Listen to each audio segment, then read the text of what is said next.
and I wrote a map of how I'm gonna do it, and we're gonna do it right there on that keyboard, and at the end, we're gonna have a cool bass line we can listen to that's got, so we know the chord progression, we know the root notes, and we can play a bass line using more than just the root notes, so it's not a boring bass line, so it'll be fun to play.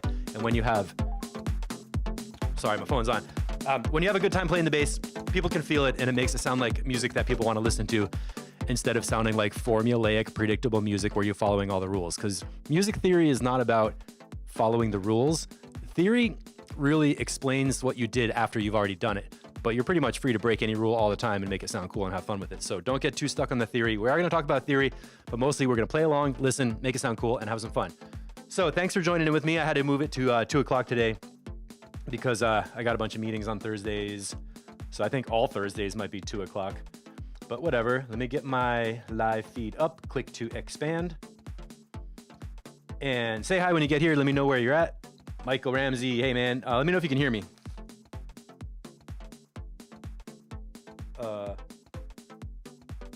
Did that stream just freeze? Please tell me if you can hear this and how it sounds and all that, because I want to make sure I can see your comments and everything.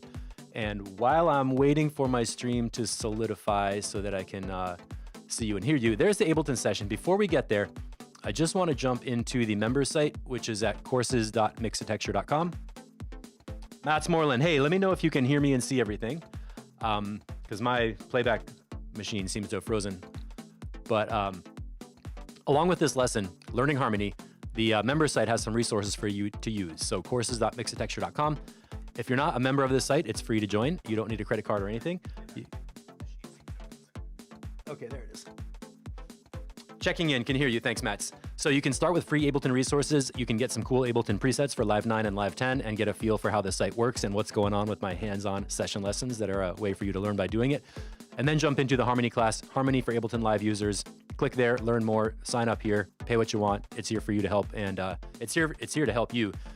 And I'm building the lessons as we speak, so you can be part of designing this course. If you want to just support as a monthly donation on Patreon, you can sign up for 10 bucks a month, and you get access to this custom archive of instruments, sounds, and effects that I build myself to play with in my own tracks, which are all organized into categories like basses, subs, drum racks, synths, and effects racks.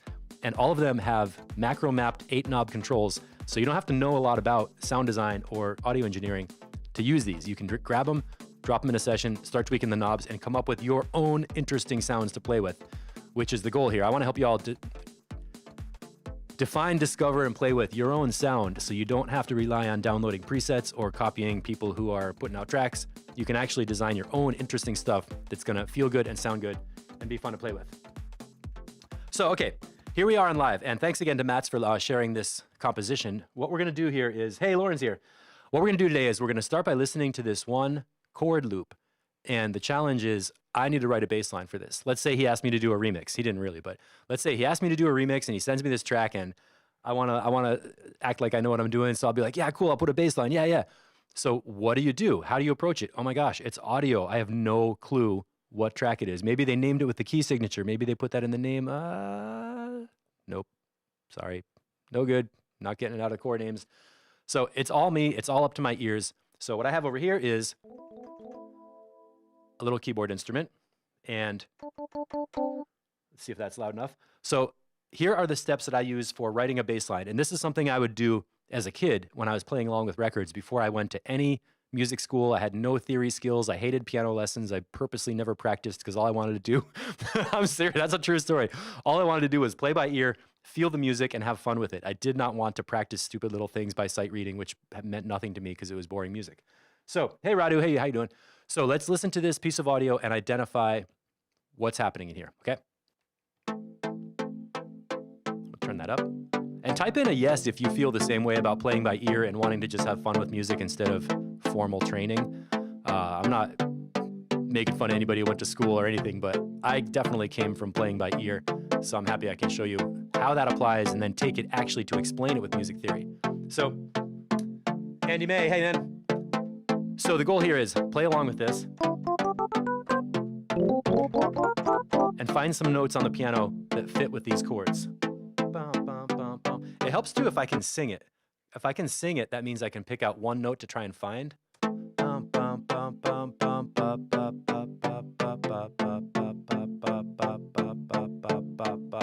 All right, so I got some pitches I can sing. A little confusing because I hear 4 chords. I can hear that it's changing 4 times, but on the last 2, I sing the same note, right? Bum, bum, bum, bum, bum, bum, bum, bum, bum, bum, bum, right there. Bop, bop, bop, bop, bop, bop, bop, bop. So those last 2 chords, I feel that the harmony is changing, but the note that I'm singing that I hear as a melody doesn't change. That's one of those things that I had to figure out, like, how come I can hear that melody and the harmony changes around it and makes it sound cool? So, bum, bum, bum, ba, ba, ba, ba, ba, ba.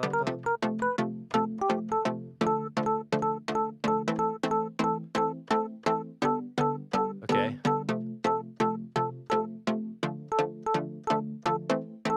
Bum, bum, bum. Now I'm trying to guess, is that the same note I was singing? Ba, ba, ba, ba. Okay. And this is a little bit of ear training. What I just did was I listened to the music, I sang along with it, and then I stopped the music and played some keyboard notes. I found one note that feels good on the keyboard, and that sounds good with the audio, right? But is that the same note I was singing? I was singing up here. Ba, ba, ba, ba, ba.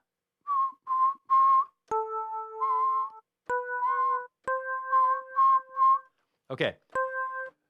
That right there is the hardest part of the whole thing. I had to play along, find a note on the piano, sing a note, and then ask the question, does the note on the piano match the note I'm singing? I want to be playing bop, bop, bop, but on the piano, I was playing this. So I had to match those two. Ba. Okay, that's the same note. Da, which is the note C. So let's test it and see. Okay, let's test it and find out, is that the right note for the top of this melody?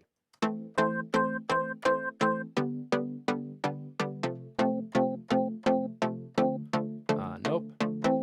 Okay, yep. All right, so I got it.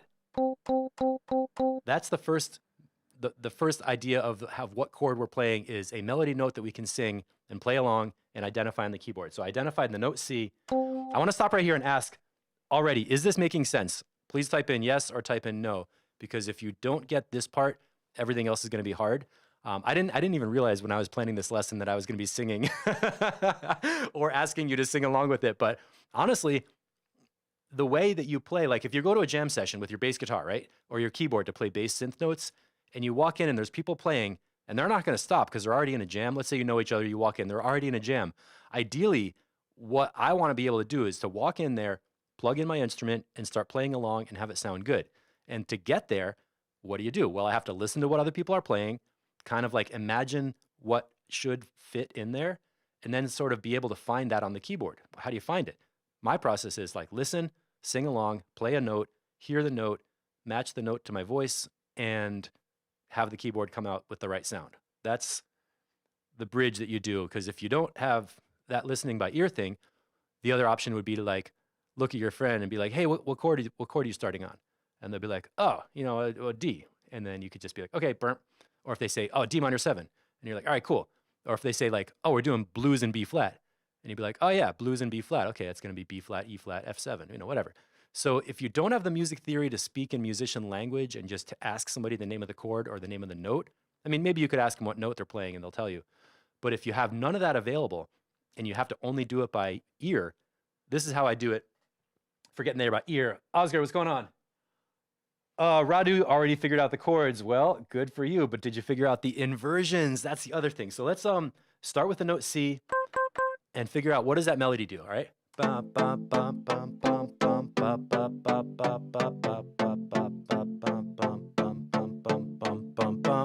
All right, so there is a motion. I'm teaching you some vocabulary here too. This melody has a step motion where it goes ba, ba, ba, and they're going down. So now I'm going to break it into little pieces. I'm going to start on this note, play along, and go downwards and try to find what other notes are in these chords, because we got 4 chords to figure out, and so far we only have 1 note of the first chord. We're not getting anywhere, right? All right.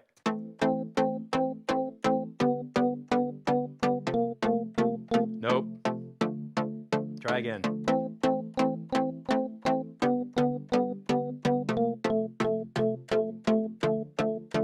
Okay. You know what I'm going to do? I'm going to go to camera land because I think last time somebody said it's better to see me on the camera. So let's just do that one more time.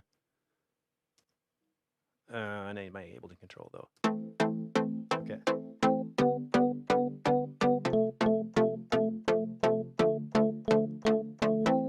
All right.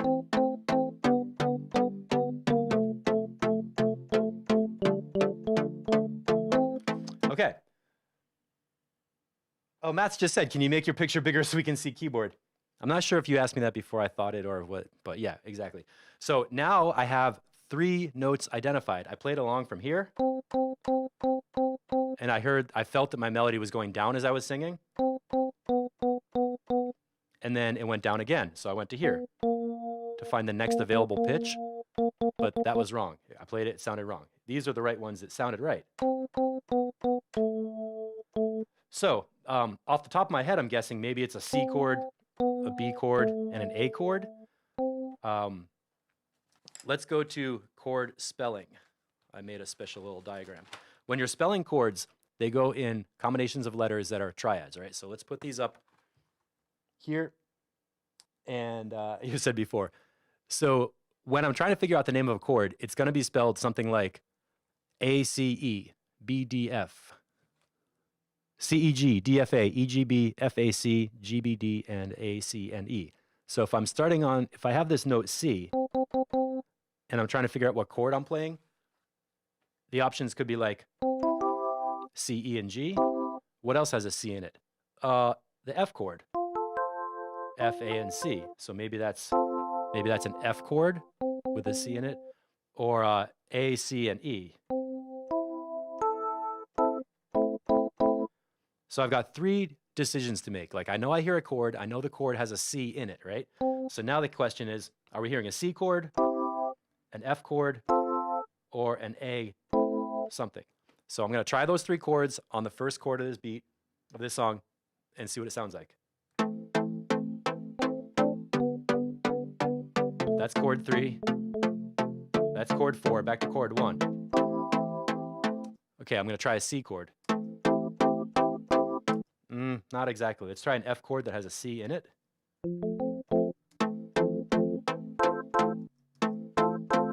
No, that sounds even worse. Let's try the A chord with A, C, and E. Yes, that's it. Did you hear how that locks in? The C chord? Kind of a little bit right, but kind of wrong. Now the F chord. Totally wrong. Now the A minor chord. So we have found the first chord, and it's A minor. How did I find that? I listened to the music, identified a pitch, just one note in that first opening chord that made sense, and I did that by singing it and then finding it on the keyboard. Then by knowing my chord spelling, I said, hey, if the pitch I'm playing is C, my only options for chords are going to be C, E, G, F, A, and C, or A, C, and E. And of course, there's, it could possibly be like A flat with a C and an E in it.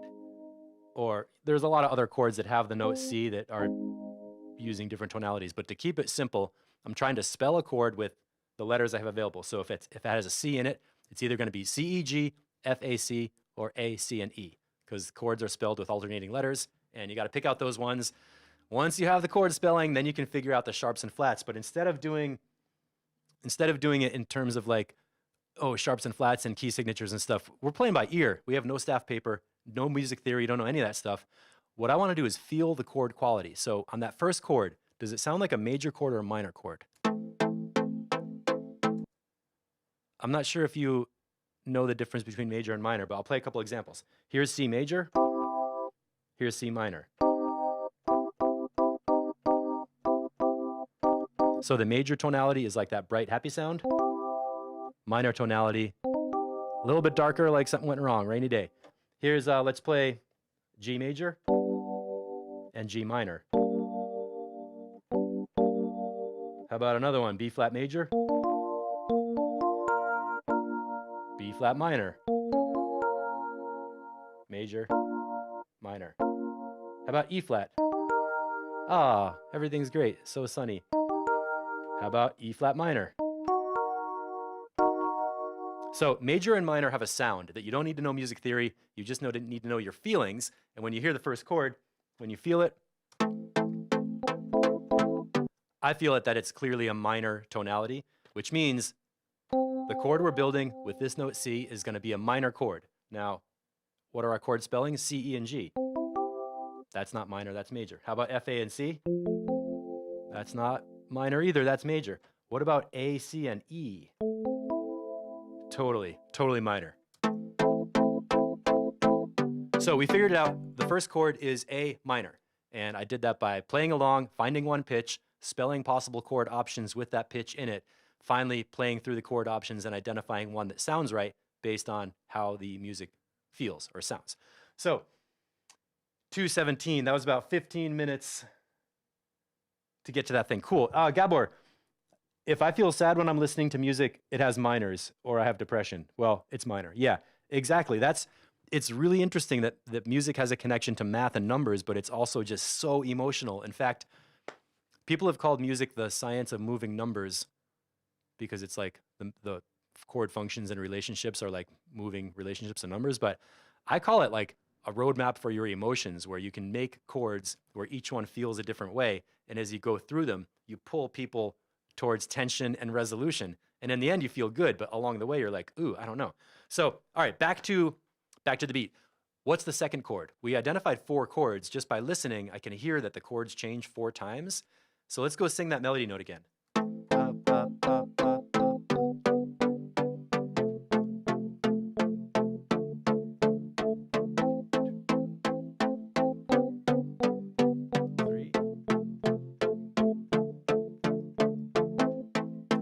Okay, so the first one is A minor. And we know the melody is going downwards in step motion. Those are the 3 melody notes we sang. They all fit. So I got 1 chord and 2 more notes to fit in together. We're hot on the trail. And since the melody goes downwards, maybe the chords just go downwards too. Let's try that.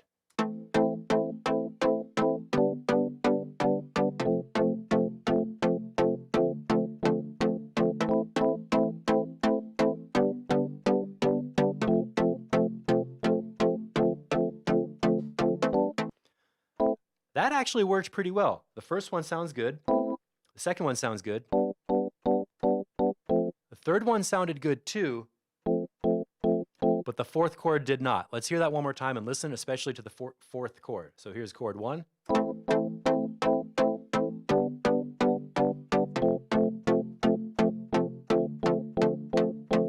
All right, something's wrong. If you know what's wrong, tell me in the chat. I'm interested to hear what you say. The way I would describe that is chord 4 is changing around that note, right? Bum, bum, bum, bum, bum, bum, bum, bum, bum, bum, bum, bum, bum, bum, bum, bum, bum, bum. It does something different. So before we get to chord 4, let's get 2 and 3. So chord 1 is A minor, and there's a little more work to be done on that, but that's for the end. The next one we played was these 3 notes. I was singing the melody note B, but when I moved my hand motion down, I kind of just naturally found that G, B, and D are the notes that fit together. So technically the process is, if the chord has a B in it, it could be B, D, and F.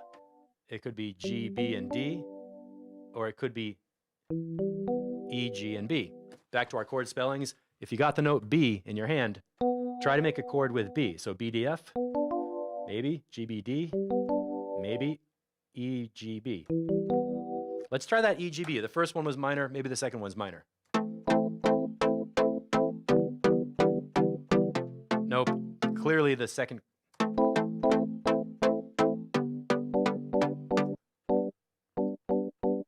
It's minor, I mean it's major. Yeah, when I hold those 3 notes together, they lock in with the music. And again, this is something you have to listen to and feel and be able to hear 2 things at the same time. So listen to the loop of the audio, get it kind of into your feelings so you know what feeling to expect, and then experiment with your keyboard parts and ask, does that lock in harmonically with that exact sound? And it did. So we have A minor, and these 3 notes are the ones that locked in. We were singing the B, so I know that's for real. I played these 3 and it felt right, so I know that's for real. And the notes are G, B, and D. So that's a G chord. Hey, Andrew, how you doing? Radu says 2 notes stay the same and 1 changes. Excellent. I'm going to like it. Ooh, like. I was asking, how come when we get to chords 3 and 4, that note stays the same, but something happens around it? Radu said 2 notes change, or 2 notes stay the same and 1 changes. Let's play that again and listen. So we're going to play A minor, G major, and then the 3rd and the 4th chord have this A kind of situation going on. Let's check that out.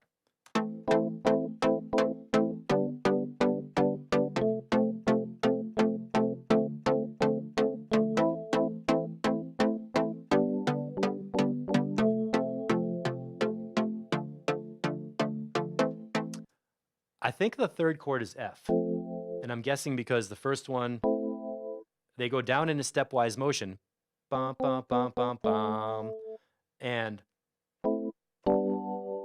I'm undoing the compositional game, right? Like, what was the composer doing when they made this progression? They're doing triads that go down the keyboard. So I'm guessing A minor, G, and then when I'm hearing this note that we identified as A, I'm guessing it's part of an F chord on chord 3. So let's go to chord 3 and see if F fits in. All right, so here's chord 1, chord 2, yeah. And don't let me forget, I promised I was going to tell you how to write a bass line. Believe it or not, we are learning how to write a bass line. We figured out the first note is A, or the first chord is A minor. So even though we're singing up here, bop, bop, bop, bop, bop, when I go to put my bass line together, I could probably play this note, right?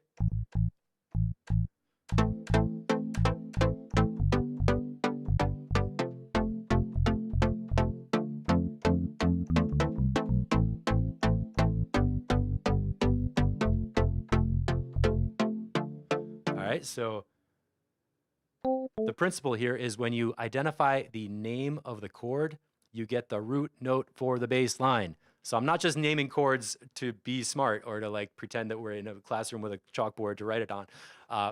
The reason I'm trying to find the name of these chords is so that I know what note to play for a bass line. If I only can play bass with one finger and I got to play a cool bass line and I don't play piano, but I know a note, I could play the root note of the chord and make a bass line out of the root notes, and that's going to sound cool. So we have 4 chords.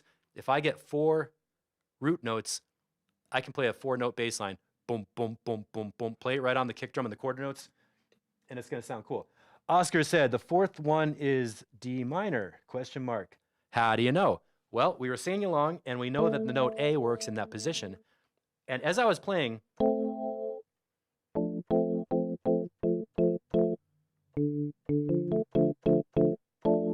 let's try it and then figure out how to explain it, okay? A minor, G, F. One more time.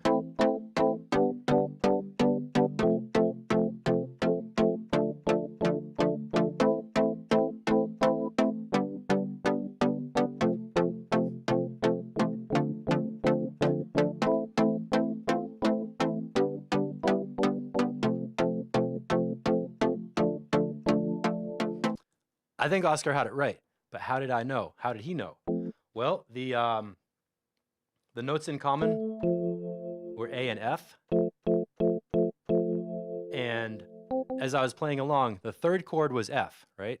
We had A minor, we had G, and the 3rd chord was F. But when I continued playing the F chord, it didn't work on the fourth chord change. The last chord change didn't sound good with an F chord. Let me do that one more time to prove it, okay? A minor, G, F chord for 3, and the F chord didn't sound right for the 4th chord. So we know that some of these notes have to change, and if I have the notes F, A, and C, what if I have to take one of them out? Could I spell, well, I know that I'm not going to keep the A and C and go back to A minor because that didn't sound, that's not the chord. I have to spell something else using F and A. What do you get if you have an F and an A? You could have an F major chord or a D minor chord with D, F, and A. So if it's D minor, we can find out in a couple ways. Number 1, we can play along. Number 2, we can ask the question, does the 4th chord feel minor, All right, let's listen and try and figure that out.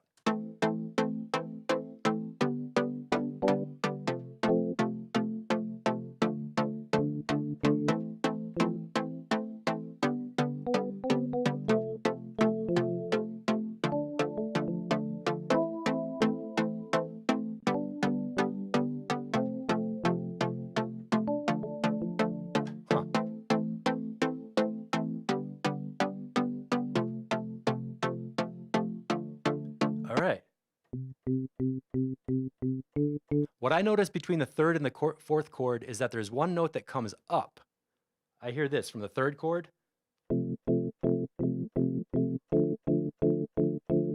So now we're getting into chord inversions, which means instead of playing FAC with the F on the bottom, you play FAC with the C on the bottom, and then it goes right to D, F, and A. So let's try that.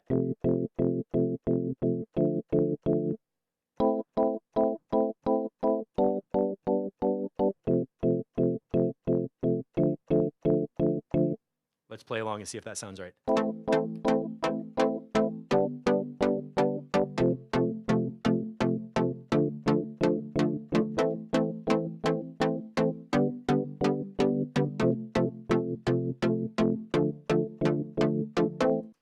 And there we go. We just undid the whole problem and solved it at once. The first thing that we're hearing, when I was singing from the very beginning, when I was playing the melody and singing along, ba, ba, ba, ba, ba, ba, the reason I heard that as the melody note is because it is the top note, which means that A minor chord, it is A minor, it is minor, those are the right notes, but we're not playing it A, C, and E. We're hearing it E, A, and C. And then when we got to the fourth chord, we heard the F like this, F, A, and C on the bottom. Ba, ba. And the fourth chord has the D on the bottom. So here's our chord progression.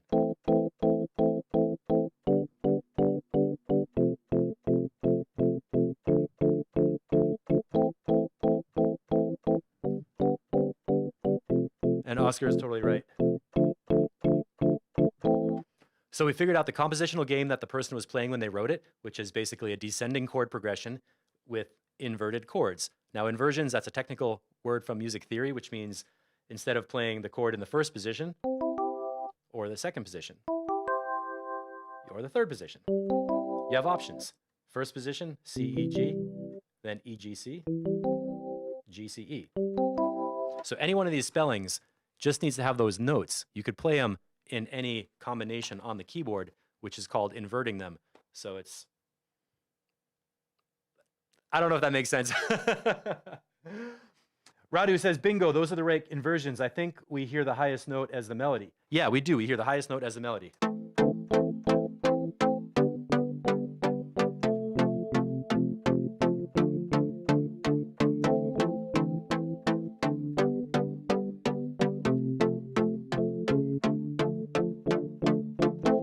So now we're in position to write a bass line. And if you look at the clip, I got to go full screen. Where's that window? I labeled these in the keyboard clip. We have A minor over E. This tells us the inversion. So A minor is the name of the chord, but E is in the bass. So that is written as A minor over E. Then we have a G chord, but it's over D. So we put D in the bass. Then we have F over C. So here's the F chord, but we put the C on the bottom. F over C, and then D minor over C. Oh, that last one is wrong. That's just D minor over D. Okay, so A minor over E, G over D, F over C, and then D minor. And it's kind of cool. We have minor, major, major, minor. Alternating push and pull between major and minor. So now, what do we do when we want to write a bass line? Well, I've got those four chords written down, and I know that my options are like the simplest bass line is going to be A, G, F, and D. Those are the names of the chords. Let's try that and then see if we can do something else with it. Let me know if I'm going too fast. I'm going to just keep cruising along here. Down.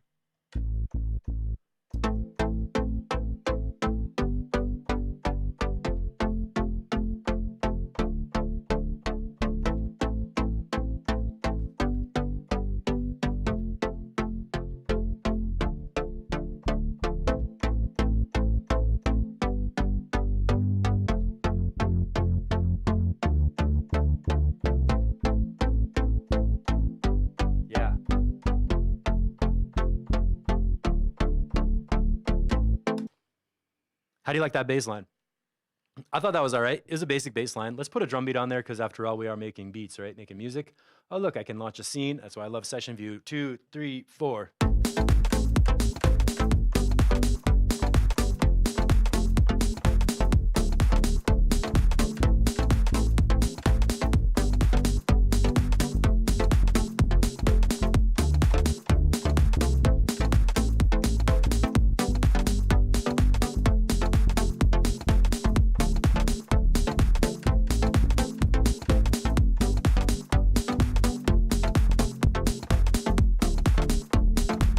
And right away, I got bored with playing them on the beat, so I started chopping it up. Let me mute a couple tracks and tell you why I did that. First, I did it by feel because it felt good.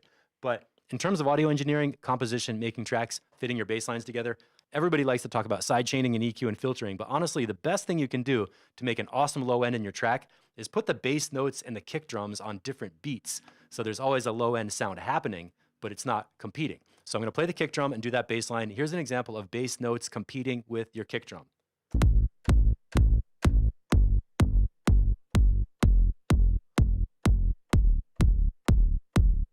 Right? Every kick drum has a bass note on it. And now that can be cool because that's the most powerful sound where both the bass sounds are happening together. So if you really want to split the floor open with your subs, that's what you do. How about if I want to play bass notes in between the kick drums?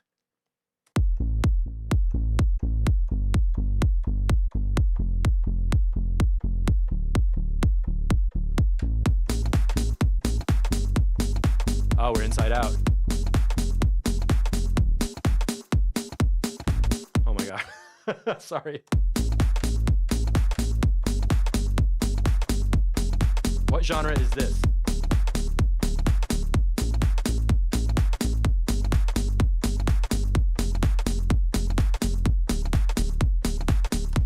What genre is that?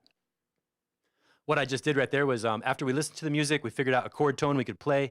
We identified chords that have that note in it from listening. We did a little bit of detective work to experiment with different chords to play the right ones that sounded right with the music. And finally, we identified these chords, A minor, G, F, and D minor. So I was playing the notes A, G, F, and D going down on the keyboard.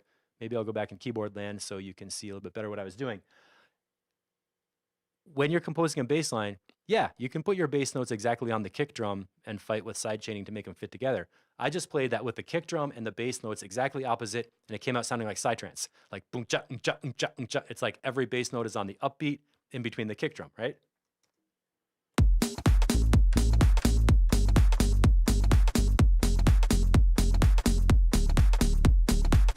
Now, obviously, it's not psytrance tempo or a psytrance beat or drum rhythm, but the bass line pattern of kick drum and bass line alternating gives you a psytrance feel. Darren Leaf, yeah, polka. Bass house, that's a pretty good answer. Let me just jam a little bit and feel how I'm gonna play the bass notes so that I'm not playing on every note, because that was predictable, and I'm also not playing exactly on every upbeat because it sounds like polka. So I'm gonna get a little jam going on here.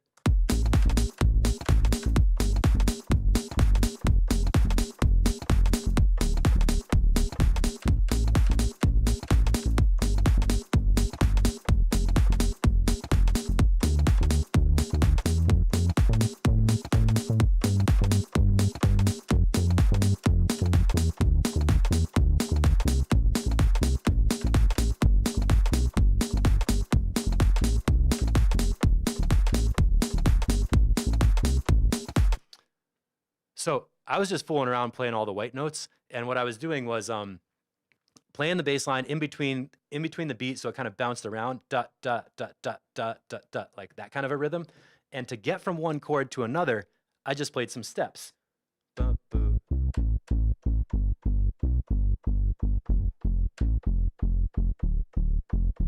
So since I know the chords and I know how to spell them, we had A minor chord, which has A, C, and E. So why not play A and C in the bass line? Down, boom, boom, boom, boom.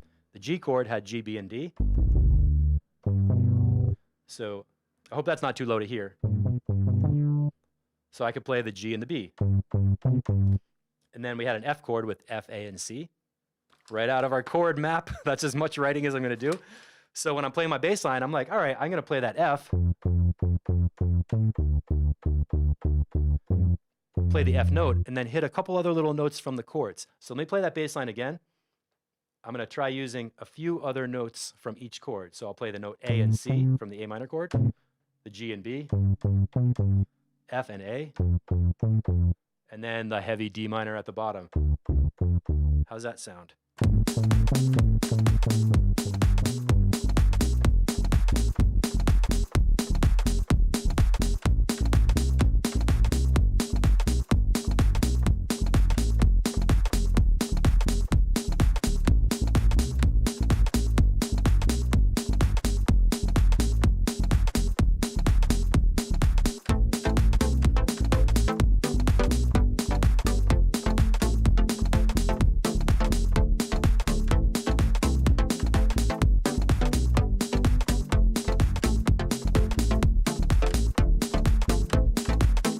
Let me know if you can hear that bass line that I'm playing and if it makes sense. Darren, how did I not realize I could do this? I don't know. Which part did you just, where did the light bulb go on right there? Was it playing along with the audio, spelling the chords, playing a bass line from the chord names? I want to know exactly what I just did that you thought was useful, because I love that shit. when someone's like, oh, I didn't know I could do that. That happened to me the other day. What was I saying? I did something and I was like, how come I haven't been doing this like for a million years? I think it was something like, I don't know, it doesn't matter. So yeah, so I'm trying to extract principles out of this. Oh, using the notes in each chord. And okay, good. That's totally cool. Yeah, writing bass line, that's where I wanted to get to in this lesson, was identifying the chords, knowing the notes in each chord, which you can find by ear, and then taking those notes from the keyword part, putting them down in the bass octave, and playing them. And the word octave, right? Octave, eight notes in the scale. You play the top one and the bottom one. Now I'm going to play a bass line using 2 notes. We got 4 chords. I'm just going to use the same 2 notes in an octave. Like octopus, 8. So if you go up the scale 8 steps, you get octaves. So here's A.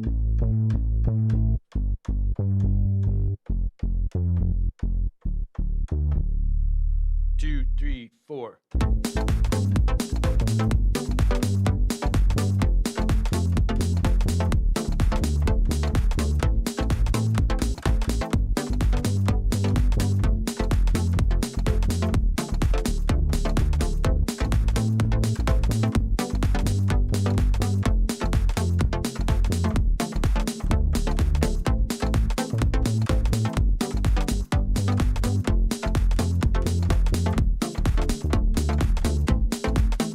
And that gets a disco kind of a feel. That's like a funky 70s disco. Like that Giorgio Moroder kind of a sound. Oh, Darren says, I usually just stick with the bottom note.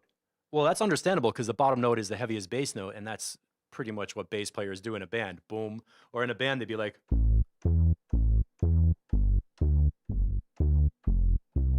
What's that with the beat?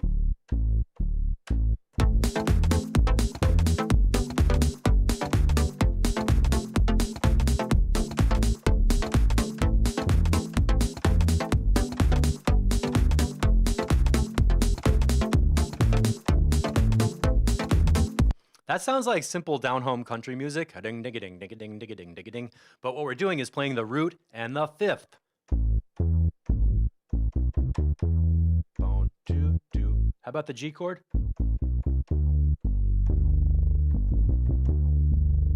Oh, check that out. The fifth is also the note in here. If I go from A and count up 5, A, B, C, D, E, it gives you that sound of that root fifth sound. That's all over the place in reggae.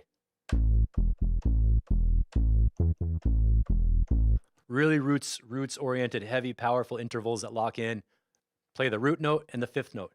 So A, C, and E is root, third, and fifth from the pitches in the scale. A, 1, 2, 3. A, C, A, 1, 2, 3, 4, 5. So if you're spelling these chords, A, C, and E, or G, B, and D, let's go up the octave. G, 1, 2, 3, 4, 5. By spelling these chords and playing those notes, you're using the root, the third, and the fifth, which gives you the, yeah. Can you turn the bass up? I can hear you hitting the chords more than hitting the bass. Damn.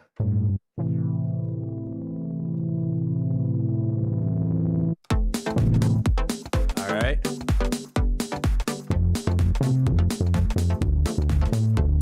Now I'm headlining and redlining. You know what I'm going to do for you all, people? I'm going to go to my master channel and I'm going to drop a limiter.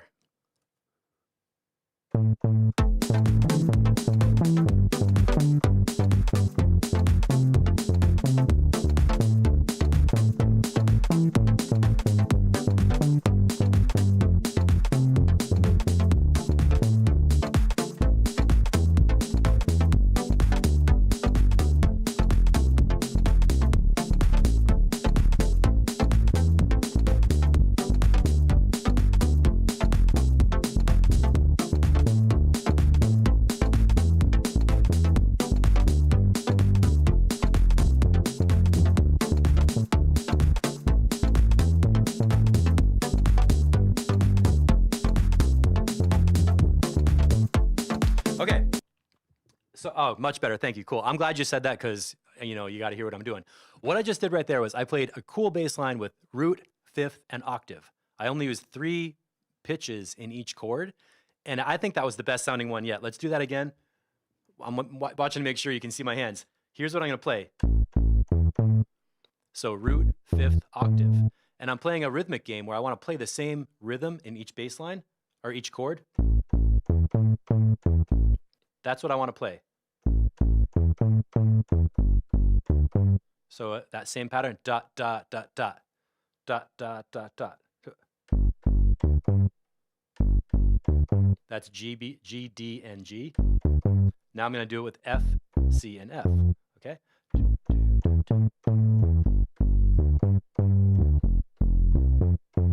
And then the last one is D, A, and D. It's starting to sound like house music.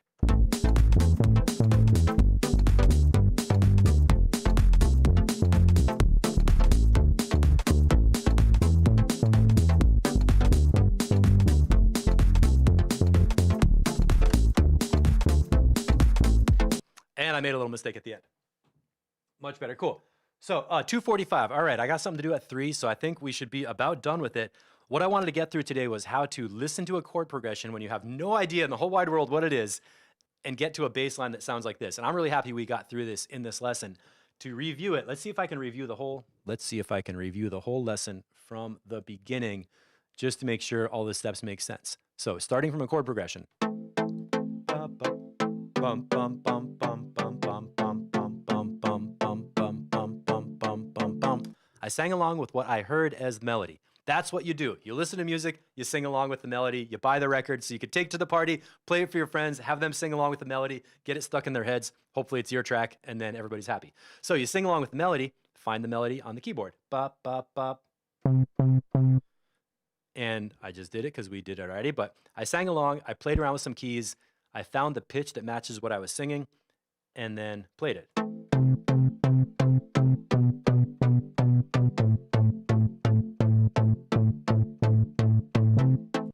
And the way to describe this melody is stepwise melody going down. It's going down in steps. Those are the notes we're playing. It's not going down in big leaps.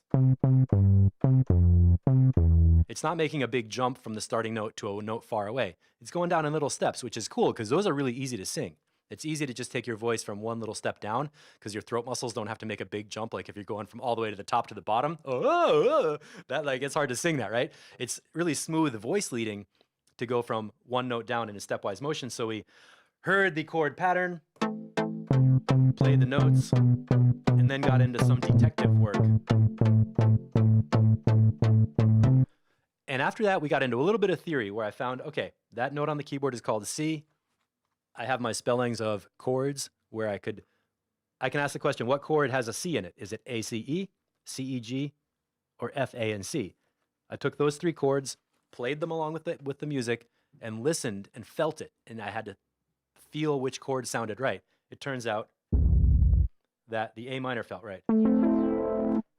So we went through some detective work. We identified the first chord as A minor, and then we went through that same process with the other chords, and we spelled out A minor, G major, F major, and D minor with the help of Oscar, who called out D minor. So that part might take a bunch of practice, and you might need some help on that. So we can talk about how you can get help. But the basic idea is you listen along, you play by ear, you sing a little bit, you play on the keyboard, you find some notes, and then you start combining them with what you know about how to spell chords, how you have to use alternating spellings like A, C, and E, or, like chords are built in alternating steps on the keyboard. That takes a little bit of theory to get into that part. And then once we identified which chords felt right, the last step was to find how they were laid out on the keyboard. And it turns out that we were using what's called chord inversions. So instead of having chords like this, we were spelling them like this.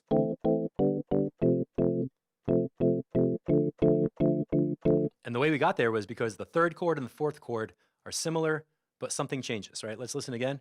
First chord, second chord. To identify the difference between the third chord and the fourth chord, what I really feel is that there's a little lift, right? Let's listen again. First chord.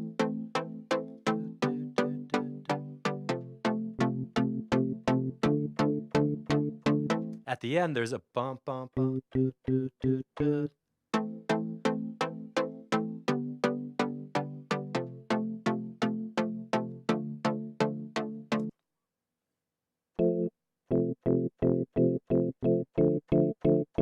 So that little lift, I was asking the question, what's the difference between the third chord and the fourth chord? The answer was, well, the fourth chord, something goes up higher, right? Like, I didn't know what it was, but just I felt it. And it felt like a motion. Like I knew it was changing. I knew it was not the same chord on the last two. So then I took my spellings, figured it out. And that's the change from the F with the C in the bass to a D minor. And I wrote this down in the Ableton project so that you could see the chord names written out, at least visually, where in this little, thank you, that's my next meeting. In this little clip, it says A minor / E, which means it's an A minor chord, but there's E in the bass. We have G over D, which is a G chord with a D in the bass. F over C, which is F chord with C in the bass. And then D minor, which is a D in the bass. So our bass notes are going E, D,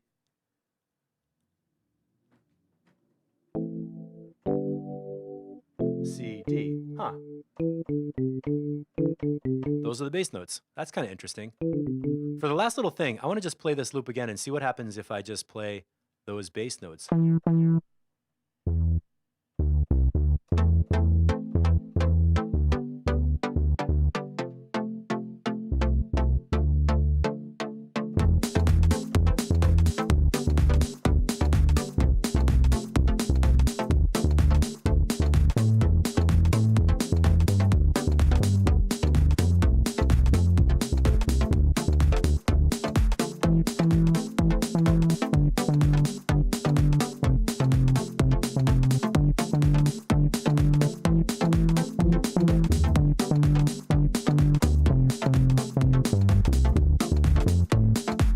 I don't know. You can fool around with that. The whole idea was how to write a bass line. The quick answer is find the right notes. Duh. How do you write a bass line? You find what chords you're playing. How do you find the chords? You listen along, you pick out pitches, you build chords using a couple rules of triads, like using alternating notes, and then you listen some more, you identify the quality. Is it major or is it minor? That gives you another clue. Finally, you identify what chords are in the progression, then you know the names of the chords. So the easiest bass line to write is the root notes. The chords are A, G, F, and D. So our first bass line was.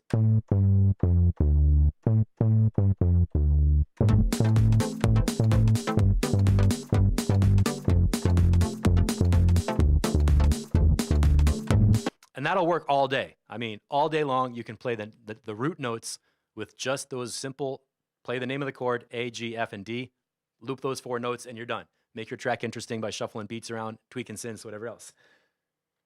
Oh, Matt said, yeah, E, D, C, D works. It's weird how that happens, right? You pick out chord tones and they do kind of work. And that was cool too because it was so simple.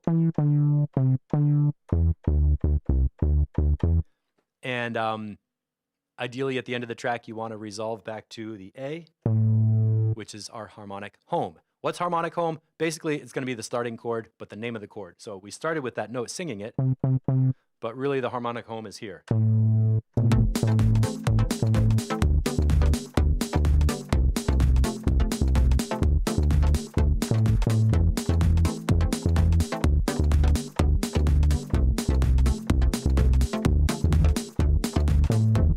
So Mats, what I'm doing right here is I'm going to play E, D, C, D, and I'm just going to hit that A at the end of the chord progression to anchor it in. So listen to this.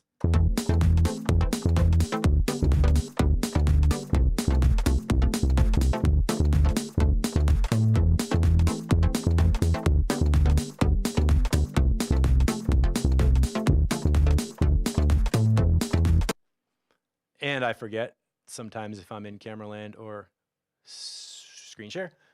So what I just played there was.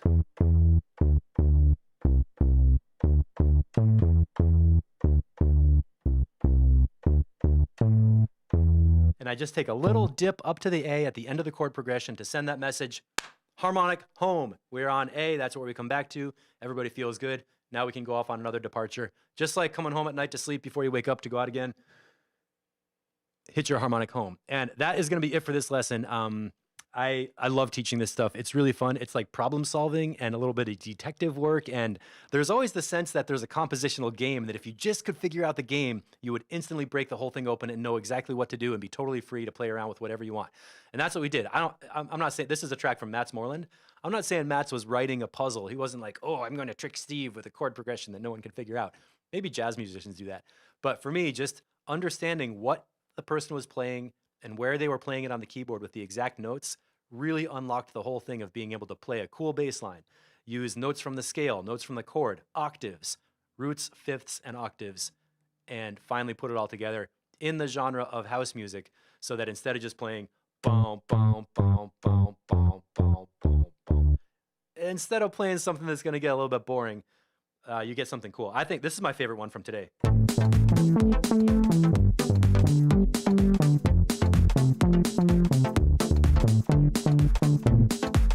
That was my favorite one because it had some syncopated rhythm.